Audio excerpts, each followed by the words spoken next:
Make sure they're not stealing. Did you just piss on my floor? Both of you? Is that what this is? Is this piss? Come on, man. If you've ever dreamed of running your own fantasy store, I think you're gonna like this one. Hey people, Voice talking to you, and today we're looking in on Cozy Keep, an upcoming fantasy shopkeeper sim that I'm hopelessly addicted to. If you want to try this game out for yourself or see my full playthrough stream, there are links to both down in the description. We arrive through the portal of a magical valley where our father's storefront sits. The note left to us says that not only did dear Papa leave us his old abandoned shop and his generous fortune of like 15 coins, we also inherited his soul-crushing debt of 10,000 gold. Now, how Father of the Year ended up in such an absurd financial crisis isn't explained, but if we want to keep dear old Dad alive and eventually earn his freedom, we'll need to turn a profit by transforming his dingy old shack into the realm's premier retailer. Essentially, we get a set amount of time to pay increasing sums towards our total debt. Failing to meet the deadline in time will result in a small increase in the overall cost, and honestly, the game gives you a really generous amount of time for each sum, so you probably won't be rushing around desperate for gold. The debt is really just a background goal for the meat of the game, which is all about building your own fantasy shop. We have pretty immense freedom in how we actually go about doing that, but let me start with the basics of shopkeeping first. When you first arrive, you'll notice your father's old store isn't in the best of shape. If you don't want customers leaving bad reviews on Fantasy Yelp, I'd suggest cleaning the place up a bit. We could pick up garbage and cobwebs by hand and use our broom to clean up any messes on the floor. It's also perfect for teaching a valuable lesson to guests with sticky fingers. As in real life, customers are godless heathens and will leave garbage and suspicious stains all over your floor, so between battling them and the mysterious spiders that visit each night, cleaning will be a constant. Any garbage we collect will be bundled into our trash bag until it's full. When that happens, we'll need to dispose of the waste by composting it or selling it off to Gooby, a mostly friendly goblin with unique interests. And I don't know what he does with it, but I really don't want to know. Next up will be furnishing the place. For a while you won't have much to work with other than simple tables to lay your products on, but later on we can specialize into shelves that hold specific wares like hanging tool racks, armor mannequins, and produce displays.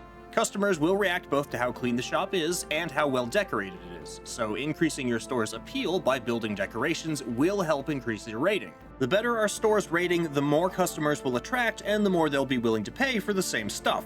Progression is largely tied to our rating and the level of our tools. A stone hammer will allow us to build more advanced structures than a wooden one, while an iron axe will harvest more wood than one made from stone, and a gold sword will deal more damage than iron. As for what we're selling, that is entirely up to you. You can manage a tool shop selling raw materials, a fantasy grocery store with fresh produce, a medieval bakery, or even an armory/alchemist that also sells beer, homemade pickles, and fresh pastries. The more items from one category you sell, the more customers will come looking for those kinds of items, so it's smart to keep extras on hand to restock if someone asks. By the way, there's nothing saying you have to open the store each day, so if you're really tired of people, or just need a few days to resupply and add some new furniture, then don't open the portal for customers that day. We get a set number of portal openings each time we pay our taxes, so you gotta pay the tax man if you want to keep the gold flowing. Crafted items will always sell for more than raw ones. As we progress and explore the small but vibrant map around our shop, we can find new materials, uncover secrets, meet the odd NPC, and all of this will help improve our shop and increase the value of our goods, such as using a newly crafted cookery to turn strawberries into jam, or a forge to turn iron into swords and armor. Speaking of weapons, there is basic combat in this game, including wandering enemies in the mines and wild animals that can be hunted. Really though, it just comes down to a gear check. If you have the weapons of the right tier, you should be able to pretty easily take down any skeletons that stand in your way. Aside from that, we can purchase land to start our own farm, including pens for animals and space to build garden plots for crops. There's also mining, logging, hunting, beekeeping, blacksmithing, alchemy, and now fishing. The fishing update was actually just introduced recently, so it still has some bugs to work out. I can't think of any other reason people wouldn't buy my assortment of fishes. Speaking of bugs, this is a solo developed game, and it obviously uses a pretty common poly asset pack you're going to see in a lot of other indie titles. Collision for our character and certain buildable objects can be kind of weird. The looping audio tracks can become maddening, especially around the shop, and 2 of the shop's eaves can only be painted on the wrong side. Combine that with the rather short playtime it takes to reach the late game, and this title is clearly still showing its early access stripes. So, this probably won't be a game you can sink hundreds of hours into just yet. We do have a surprisingly broad skill tree we can spend level ups in, and we do also have to keep our character fed, hydrated, and rested, but overall this doesn't add all that much immersion to the game and your needs are extremely easy to manage.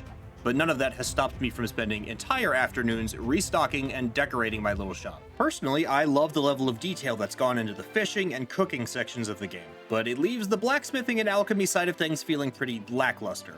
Additionally, our father's debt is a surprisingly easy cost to pay off once you get going, and it took me probably about 8 hours to get my shop to 5 stars, and maybe half that to reach max appeal through decorations. I'd love to see more random events like the Royal Inspector to make the shopkeeping management a bit more exciting than just telling customers you're out of pudding again. Additional options to expand the shop, decorate the basement, and more freedom in where certain items can be placed would make for a much deeper and more immersive experience. Ultimately, I'd say this is a more relaxed, goofy title and probably won't appeal to those who want genuine adventuring in their RPG. But if you love meticulous decorating, relaxing fantasy settings, or just games like Supermarket Sim or Moonlighter, then this one's probably worth checking out. But anyway, I'm just the voice in your head, so how do you feel about Cozy Keep? Do you like the variety of the game, or do you prefer something deeper and more specialized? What kind of fantasy store would you like to run? What changes do you want to see in the finished version?